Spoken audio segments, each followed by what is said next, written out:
नई दिल्ली में एक बहुत बड़ा ग्लोबल एआई समिट हुआ। मकसद दुनिया को ये दिखाना कि भारत एआई की दुनिया का अगला सुपर पावर है। लेकिन जो भारत के लिए एक बहुत बड़ा मौका होना चाहिए था, वो जल्द ही गलतियों और विवादों का एक ऐसा सिलसिला बन गया जिसने सबको चौंका दिया। तो आखिर हुआ क्या था, चलिए पता करते हैं। तो देखिए, इस समिट की शुरुआत एक बहुत बड़े और ऊंचे विचार के साथ हुई। प्रधानमंत्री नरेंद्र मोदी ने एक थीम दी, सर्वजन हिताय सर्वजन सुखाय। मतलब एआई ऐसा हो जो हर किसी का भला करे, हर किसी की जिंदगी में खुशियां लाए। ये सिर्फ एक स्लोगन नहीं था, बल्कि दुनिया को एक मैसेज था कि इंडिया का एआई सिर्फ टेक्नोलॉजी के बारे में नहीं, बल्कि इंसानियत के बारे में होगा। और ये कोई छोटा मोटा इवेंट बिल्कुल नहीं था। जरा सोचिए, दुनिया के सबसे बड़े tech CEO, top global leaders सब एक छत के नीचे इकट्ठा हुए थे। भारत के लिए ये एक गोल्डन चांस था दुनिया को ये बताने का कि एआई का फ्यूचर अब इंडिया में लिखा जाएगा। प्लान बहुत ही शानदार था।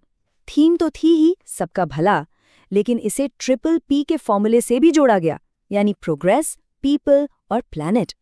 60 से ज्यादा देश, 500 से ज्यादा ग्लोबल लीडर्स, मतलब स्टेज पूरी तरह से तैयार था ये दिखाने के लिए कि भारत एआई की दुनिया में एक बहुत बड़ी ताकत है। कागज पर तो सब कुछ एकदम परफेक्ट लग रहा था, लेकिन कभी-कभी बड़े-बड़े प्लान्स भी धरे के धरे रह जाते हैं। इस शानदार सपने और जमीनी हकीकत के बीच का जो फासला था ना, वो पहले ही दिन खुलकर सामने आ गया, और यहीं से कहानी ने एक बहुत ही अजीब मोड़ ले लिया। इवेंट शुरू हुए अभी कुछ घंटे ही हुए थे कि अचानक से अफरा तफरी की खबरें आने लगी। पता चला कि हद से ज्यादा भीड़ की वजह से हालात इतने बिगड़ गए कि भगदड़ जैसी सिचुएशन बन गई। अब सोचिए, एक ग्लोबल इवेंट की इससे खराब शुरुआत और क्या ही हो सकती थी। हालात इतने बिगड़ चुके थे कि खुद आईटी मंत्री अश्विनी वैष्णव को सबके सामने आकर माफी मांगनी पड़ी। उन्होंने कहा कि भीड़ उम्मीद से कई ज्यादा आ गई थी, जो असल में इस बात का एक तरह से कबूलनामा था कि इतने बड़े इवेंट के लिए मैनेजमेंट की तैयारी पूरी नहीं थी। भीड़ वाली परेशानी तो बस एक छोटी सी झलक थी। असली ड्रामा तो तब शुरू हुआ जब स्टेज पर एक रोबोटिक कुत्ता आया, और इस कुत्ते की कहानी इतनी दिलचस्प है कि सुनकर हैरानी होगी। चलिए मिलते हैं ओरियन से।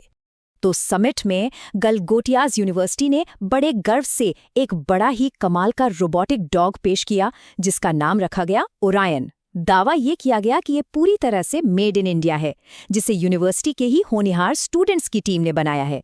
सुनने में कितना अच्छा लगता है ना? लेकिन यहीं पर कहानी में आता है एक जबरदस्त ट्विस्ट। जब लोगों ने थोड़ा ध्यान से देखा तो पता चला कि अरे, ये कोई नया भारतीय इनोवेशन नहीं, बल्कि चीन का बना बनाया यूनिटरी गो टू रोबोट है, जिसे कोई भी ऑनलाइन खरीद सकता है।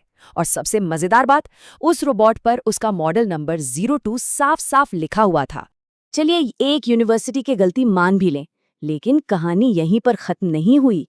जब भारत की एक बहुत बड़ी टेक कंपनी भी इसी खेल में शामिल हो जाए, तो मामला थोड़ा और सीरियस हो जाता है। यकीन करना थोड़ा मुश्किल है, लेकिन भारत की टॉप टेक कंपनियों में से एक विप्रो ने भी बिल्कुल वही चीनी रोबोट एक नए नाम टीजे के साथ पेश कर दिया।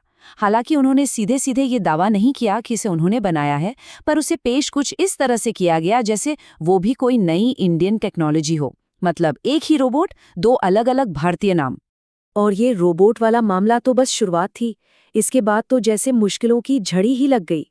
एक के बाद एक ऐसी गड़बड़ियां सामने आने लगी जिसने पूरे इवेंट पर ही सवालिया निशान लगा दिए। ये बिल्कुल एक डोमिनो इफेक्ट जैसा था। पहले रोबोडॉग का सच सामने आया, फिर एक ड्रोन सॉकर गेम पर चोरी का इल्जाम लगा कि वो असल में दक्षिण कोरिया का है। और तो और इवेंट में चोरियां हुई, बीच बीच में बिजली चली गई, और जिस पर भारत को सबसे ज्यादा नाज है, वो यूपीआई पेमेंट सिस्टम भी ठप पड़ गया। और सुरक्षा का हाल तो सुनिए, इवेंट से कुछ कीमती डिवाइस चोरी हो गए। जब चोर पकड़े गए तो उनका जवाब था, अरे, हमें लगा ये पेन ड्राइव है। मतलब एक ग्लोबल एआई समिट में चोरों को ये तक नहीं पता था कि वो चुरा क्या रहे हैं। इससे ज्यादा मजाकिया और क्या ही हो सकता है। और सबसे बड़ी विडंबना तो ये थी, भारत का यूपीआई जो पूरी दुनिया में अपनी कामयाबी का डंका बजा रहा है, वो अपने ही घर में, अपने ही सबसे बड़े टेक शो में फेल हो गया। हालत ये थी कि बाहर ऑटो वाले भी मजाक उड़ा रहे थे कि ऐसे एआई का क्या फायदा है जब तुम्हारा स्कैनर ही काम नहीं कर रहा। अब ये बात सिर्फ कुछ गड़बड़ियों की नहीं रह गई थी। इन सारी घटनाओं ने मिलकर भारत की साख पर, उसकी इज्जत पर ही सवाल खड़ा कर दिया। जो इवेंट दुनिया को भारत की ताकत दिखाने के लिए था, वो अब उसकी कमजोरियों का एक शोकेस बन गया था। और जाहिर सी बात है, इस पर राजनीति भी शुरू हो गई। विपक्ष ने सरकार पर निशाना साधते हुए कहा कि ये कोई एआई समिट नहीं, बल्कि बिना तैयारी के किया गया एक पीआर स्टंट है। उनका तंज था कि कुत्ता दूसरे देश का इस्तेमाल कर रहे हो और अपना यूपीआई तक चल नहीं रहा। तो कुल मिलाकर हुआ क्या? एक तरफ थी एआई से बनने वाले भविष्य की एक चमकचमाती तस्वीर, और दूसरी तरफ थी हकीकत में छोटी छोटी गलतियों और नाकामियों का ढेर। ये समिट बड़े सपनों और जमीनी हकीकत के बीच के फासले की एक जीती जागती मिसाल बनकर रह गया। ये सब देखकर मन में एक ही सवाल उठता है, क्या भारत अपने ग्लोबल एआई मूवमेंट के लिए सच में तैयार था, या फिर ये सिर्फ बड़े सपने देखने और उन्हें पूरा करने की तैयारी के बीच की एक अधूरी कहानी बनकर रह गया? ये सोचने वाली बात है।